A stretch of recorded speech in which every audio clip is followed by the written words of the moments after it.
بسم اللہ الرحمن الرحیم۔ السلام علیکم ناظرین، آپ کا میزبان علی حسین اسکائی نیوز کے ساتھ ایک بار پھر سے حاضر ہوں۔ بہت اہم ترین خطاب پاکستان تحریک انصاف کے چیئرمین عمران خان صاحب کا کل، اور کھل کر باتیں کی انہوں نے، یعنی کہ آپ کہہ لیں کہ صاف شفاف انہوں نے کل بتایا ہے کہ وہ کون تھا جس کے بارے میں ارشد شریف صاحب نے یہ ایک بیانیہ بنایا تھا کہ وہ کون تھا۔ یہ ایک جو تحریر ہے، یہ ایک جو سٹیٹمنٹ کہہ لیں آپ کہ یہ جو لفظ وہ کون تھا، یہ ارشد شریف صاحب کی کریشن تھی۔ جب یہ بیانیہ بنایا گیا اس کے پیچھے ایک پس منظر تھا جس کی وجہ سے یہ بیانیہ بنایا گیا۔ عمران خان صاحب نے کل کھل کر اپنے خیالات کا اظہار کیا ہے، اور انہوں نے کہا کہ جب مجھے حکومت سے گرایا گیا، مجھے حکومت سے نکالا گیا، میری حکومت چھینی گئی، تب پی ڈی ایم اور ان کی کیا کہتے ہیں ایک تمام کی تمام چون چون کا جو مربع تھا ان کو ایلفی لگائی گئی۔ اس ٹائم کوئی تھا جو تمام کے تمام شطرنج کی جو گیم تھی اس میں یہ شطرنج کھیل رہا تھا، اور وہ کون تھا؟ ارشد شریف صاحب بار بار یہ سوال پوچھتے تھے کہ وہ کون تھا جو رجیم چینج آپریشن کا حصہ بنا، وہ کون تھا جس نے امریکہ میں جا کے یہ باتیں کی کہ عمران خان صاحب جو ہیں وہ امریکن پالیسیز کے خلاف ہیں، عمران خان صاحب کی جو سوچ ہے وہ امریکہ کے مفادات میں نہیں ہے، وہ کون تھا جو عمران خان صاحب کے خلاف وہاں پر باتیں کرتا رہا، اور بھی حسین حقانی والا سین اور وہ ساری ثبوتوں کے ساتھ وہ شخص ارشد شریف صاحب بات کرتے تھے کہ وہ کون تھا۔ تو عمران خان صاحب نے کل بڑا کیٹیگوریکلی اس کا جواب دیا ہے کہ وہ جناب قمر جاوید باجوہ صاحب تھے جو اس ٹائم کے آرمی چیف تھے۔ تو عمران خان صاحب نے بڑا کلیئرلی کہا کہ یہ تمام کی تمام جو سازش، تمام کے تمام جو رویے اس ٹائم اختیارات کیے جا رہے تھے، یہ تمام کی تمام جو پالیسیز، وہ ایک مراسلہ جو بنایا گیا، اور مراسلہ کس بیاس پہ بنایا گیا، کس نے ان کو جا کر بتایا کہ عمران خان صاحب کی جو پالیسیز ہیں وہ امریکن مفادات میں نہیں ہے یا امریکہ کے اگینسٹ ہیں، جو عمران خان صاحب کی ذاتی سوچ جو ہے وہ امریکہ کے مترادف ہے، ان کی پالیسیز کے مترادف ہے۔ تو وہاں سے پھر ایک تیاری کی گئی، اور اندرونے اور بیرونے جو سازشی تھے وہ مل کر میر جعفر اور میر صادق جنہیں ہم کہتے ہیں، اور عمران خان صاحب تو کئی دفعہ یہ بات کر چکے ہیں، انہوں نے امریکنز کو کیا کہتے ہیں یہ سمجھایا کہ عمران خان صاحب کی جو پالیسیز ہیں ان کی وہ امریکہ کے مفاد میں نہیں ہے، اسی لیے عمران خان صاحب امریکہ کی آنکھوں میں آنکھیں ڈال کے بات کرتے ہیں، آپ کے فلور پہ کھڑے ہو کر وہ اسلام کی بات کرتے ہیں، وہ پاکستان کی بات کرتے ہیں، اور وہ اسٹریٹ فارورڈ جو ہے وہ اپنی پالیسیز کے اوپر بات کرتے ہیں، آپ کی پالیسیز کو پس پشت ڈال کر۔ تو اس وجہ سے ایک مراسلہ ادھر سے آیا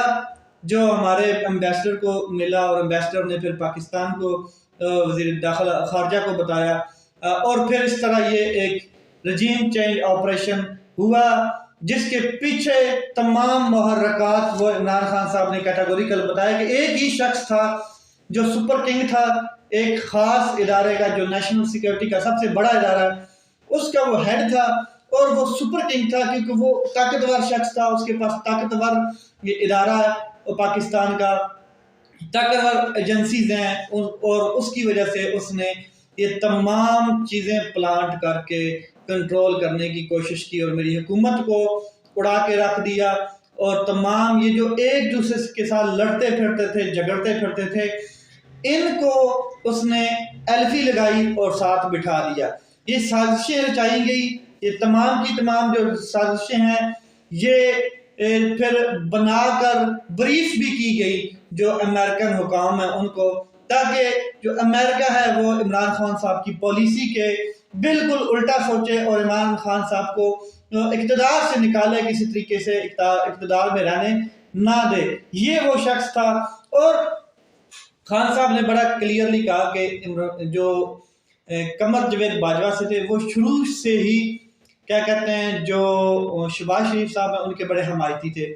وہ ان کو بڑا پسند کرتے تھے، ان کی پالیسیز بڑی پسند تھیں، ان کی ایڈمنسٹریشن کا بڑا ان کو کیا کہتے ہیں گہرا دلی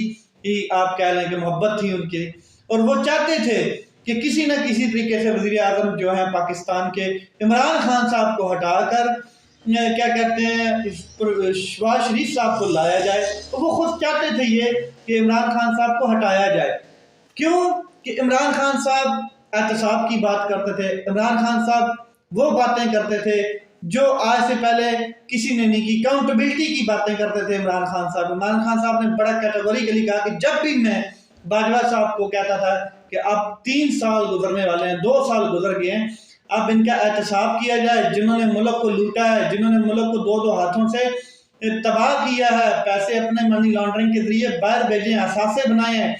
اب ان کے اوپر ہاتھ ڈالا جائے۔ تو عمران خان صاحب کہتے ہیں کہ میں یہ احتساب کے عمل کو جاری رکھنا چاہتا تھا، لیکن باجوہ صاحب کہتے تھے کہ نہیں رہنے دیں، آپ ملک کی معیشت کے اوپر فوکس کریں، آپ ملک کے اوپر فوکس کریں، یہ اکاؤنٹیبلٹی جو ہے اس کو رہنے دیں۔ اور خان صاحب کہتے ہیں کہ اکاؤنٹیبلٹی کا جو نیب کا ادارہ ہے وہ کنٹرول کمانڈ کر رہا تھا، کیا کہتے ہیں باجوہ صاحب کمانڈ کر رہے تھے اس کے اوپر۔ اگر ہماری طرف سے کوئی ایسی کیا کہتے ہیں بات جاتی بھی تھی تو دوسرے دن تیسرے دن ریلیف مل دیا جاتا تھا ان لوگوں کو جو اکاؤنٹیبلٹی کے دائرے میں سرکولیٹ کر رہے تھے۔ تو اس لیے کہ یہ باجوہ صاحب نے جو کچھ کیا اپنی طاقت کو بروئے کار لاتے ہوئے کیا، اور تمام کی تمام باتیں انہوں نے کھل کر کی کہ اس ٹائم اگر میں اس باجوہ صاحب کے خلاف کوئی بات کرتا یا اس ادارے کے خلاف کوئی بات کرتا، ادارے سے تو لڑائی ہی نہیں ہے، لیکن یہ شخص اس ٹائم ادارے کا حصہ تھا، تو جب اگر اس کے بارے میں کوئی بات کی جاتی تو وہ ادارے کی ڈگنیٹی پر اٹیک تھا، وہ ادارے کی عزت اس میں کمپرومائز ہوتی تھی۔ لیکن یہ شخص نے اپنی تمام طاقت کو بروئے کار لاتے ہوئے تمام کی تمام جو میری بنائی گئی پالیسیز تھی ان کو اٹھا کے باہر پھینکا، اور اپنی مرضی سے چوں چوں کے مربے کو ایلفی لگائی اور مراسلہ حکومت بنا کر پاکستان اور قوم کے اوپر مسلط کر دی اس شخص نے۔ جو ارشد شریف صاحب کا وہ ذکر کرتے ہوئے انہوں نے کہا کہ ارشد شریف جیسے شخص نے جب یہ سوال اٹھائے کہ وہ کون تھا تو اس ٹائم تو وہ جواب نہیں ملا، لیکن آج میں بتا رہا ہوں کہ وہ کون تھا، وہ قمر جاوید باجوہ صاحب تھے۔ وہ یہ شخص تھا جس نے ملک کو برباد کیا، یہ وہ شخص ہے جس نے ملک کی اکانومی کو برباد کر دیا۔ اچھا، حکومت کے گرانے کے بعد بھی باجوہ صاحب سکون سے نہیں بیٹھے، بلکہ وہ کہیں نہ کہیں سے اپنی پالیسیز کو اسی طرح امپلیمنٹ کرتے ہوئے نظر آتے ہیں، اور وہی جو سیاسی انتقام ہے وہ نظر آ رہا ہے۔ آپ نے دیکھا ہے پاکستان تحریک انصاف کے کارکنان یا جو وہ کوئی شخص ہے، چاہے وہ عدلیہ سے بلانگ کرتا ہے، چاہے وہ جرنلزم سے بلانگ کرتا ہے، چاہے وہ کسی ادارے سے بھی بلانگ کرتا ہے، وہ اگر عمران خان صاحب کی حمایت کرتا ہے تو اس کو اٹھا لیا جاتا ہے، اس کو اٹھا کے غائب کر دیا جاتا ہے، 3 4 دن 5 دن غائب رکھا جاتا ہے، ٹارچر کیا جاتا ہے، اس کے دماغ کے اوپر ٹارچر کیا جاتا ہے، اس کو مفلوج کیا جاتا ہے تاکہ وہ باہر آئے اور اس کی زبان بندی ہو جائے، وہ بول نہ سکے، وہ بتا نہ سکے کہ میرے ساتھ کیا ہوا ہے کیا نہیں ہوا ہے۔ وہ سخت ادارے نے، یہ جو سخت ادارہ ہے، یہ جو سخت قسم کی ان کے پاس خفیہ ایجنسیز ہیں، ان ایجنسیز کی وجہ سے انہوں نے بہت سے لوگوں کی وفاداریاں چینج کرائیں، زبان بندی کی، اور یہی وہ کیا کہتے ہیں طاقتور چیز ہے جس کی وجہ سے باجوہ صاحب پورے نظام کو لپیٹ کر چلے گئے، پورے نظام کا تختہ دھرن کر کے چلے گئے۔ اب میں آپ کو بتاتا ہوں کہ اس ٹائم سے لے کے اب تک جس نے عمران خان صاحب کے ساتھ دیا یا ان کی فیور میں کوئی بات کی، چاہے وہ سوشل میڈیا ایکٹیوسٹ ہیں، چاہے وہ سوسائٹی کے ایکٹیوسٹ لوگ ہیں، سینئر جو پرسنالٹیز ہیں، چاہے وہ جرنلسٹ ہیں، چاہے وہ کیا کہتے ہیں عدلیہ کے وکلاء ہیں، چاہے وہ کسی بھی فیلڈ سے تعلق رکھتے ہیں، تو ان کے اوپر یہی ٹارچر کیا گیا ہے۔ اعظم سواتی دیکھ لیں، اس کے علاوہ کیا کہتے ہیں عمران ریاض خان جرنلسٹ ہیں، ان کو دیکھ لیں، اس کے علاوہ آپ صابر شاکر دیکھ لیں، پاکستان چھوڑ کے جانا مجبور ہوا اس کو۔ ارشد شریف سب سے بڑا ایسٹ تھا پاکستان کا، اس کو کیسے مجبور کیا گیا پاکستان چھوڑنے پہ، اس کے اوپر غداری کے مقدمے بنائے گئے، اور پھر کہتے ہیں کہ جی وہ خود گیا پاکستان چھوڑ کر، اور وہاں پر بھی اس کو نہیں چھوڑا گیا بلکہ اس کو کیا کہتے ہیں قبر میں سلا دیا گیا، اس طرح کا اس کا پیچھا کیا گیا۔ اس کے علاوہ آپ دیکھ لیں کہ جتنے سیاستدان ہیں، شیخ رشید صاحب دیکھ لیں، فواد چودھری صاحب دیکھ لیں، ابھی جو ایک نیا کیا کہتے ہیں ایک سیاستدان ہے شوکت ترین صاحب جو سابق وزیر خزانہ ہے، ان کے اوپر حکومت نے ہاتھ ڈال دیا ہے، ان کی تحقیقات جو ایف آئی اے کر رہی تھی اس کو مزید سخت کیا ہے، اور ان کو مقدمہ درج کر لیا ہے، وزارت داخلہ کی جانب سے ان کو اختیار دیا گیا کیا کہتے ہیں ایف آئی اے کو کہ آپ مقدمہ درج کریں۔ وجہ کیا ہے کہ باجوہ صاحب کی جو ڈاکٹرائن تھی، ان کی ڈاکٹرائن تو یہی تھی نا کہ کیسے رجیم چینج آپریشن پلانٹ کرنا ہے، کیسے ملک کی معیشت کو 16% جی ڈی پی سے کیا کہتے ہیں 3-4 پہ لانا ہے یا 0 پہ لانا ہے، کیسے ریمیٹنسز پاکستان میں جو آ رہے ہیں ان کو کم کرنا ہے، کیسے جو پیٹرول 150 کا ہے اس کو 250 پہ لے کے آنا ہے، کیسے اپنے اثاثے جو ان کے کیا کہتے ہیں ظاہر ہوئے ہیں ان کو چھپا کے رکھنا ہے تاکہ ہمارے بارے میں کوئی بات نہ کرے، کس طریقے سے ملک کا بیڑا غرق کرنا ہے یہ انہوں نے کیا، کس طریقے سے آئی ایم ایف کے آگے کشکول لے کے جانا ہے، اور ملک کے جتنی نوجوان نسل ہے اور جتنے لوگ ہیں ان بچے کے اوپر قرض مزید بڑھانا ہے، یہ ان کی جو باجوہ ڈاکٹرائن تھی وہ تو یہی تھی، لیکن ایک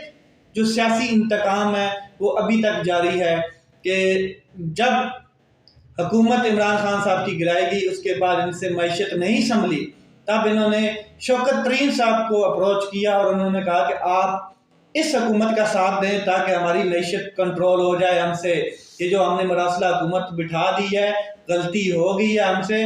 آپ کوشش کریں کہ ان کا ساتھ دیں، ان کو پالیسی سمجھائیں تاکہ ملک کی معیشت ٹھیک ہو جائے، درست سمت پہ جائے، لیکن شوکت ترین صاحب نے یہ چیز انکار کر دیا۔ ایک چیز یہ، دوسرا ایک آڈیو لیک کے اوپر، جو آڈیو لیکس کا بیچ میں معاملہ چلتا رہا تو انہوں نے ایک آڈیو لیک پکڑی یا بنائی یا فیبریکیٹ کی، جو بھی کہ جو تیمور جھگڑا صاحب ہے کے پی کے وزارت خزانہ کے وزیر، ان کی اور شوکت ترین کی، کہ شوکت ترین صاحب نے کہا ہے کہ آپ آئی ایم ایف کو خط لکھیں کہ صوبہ نہیں چاہتا ہے کہ آپ ہمیں کیا کہتے ہیں ریلیف دیں، یا صوبہ نہیں چاہتا ہے کہ آپ ہمیں فنڈ دیں۔ عمران خان صاحب خود نہیں چاہتے تھے کہ آئی ایم ایف کی ڈیل میں جائیں، کیونکہ عمران خان صاحب چاہتے ہیں کہ پاکستانی قوم کے اوپر مزید بوجھ بڑھ جائے گا، بجلی، پیٹرول، گیس اور اشیاء خوردنی جو ہیں وہ مہنگی ہو جائیں گی، کرائے مہنگے ہو جائیں گے، اور عمران خان صاحب آئی ایم ایف کو کیا کہتے ہیں اپروچ نہیں کر رہے تھے۔ عمران خان صاحب نے بلکہ ان کی جو لگائی ہوئی کیا کہتے ہیں شرائط تھی ان کو فریز کر دیا تھا، جس کی وجہ سے آپ کو 150 روپے کا پیٹرول ملتا رہا، جس کی وجہ سے آپ کے ٹیکسز کم تھے، آپ کے اوپر ٹیکسز بہت کم تھے۔ اب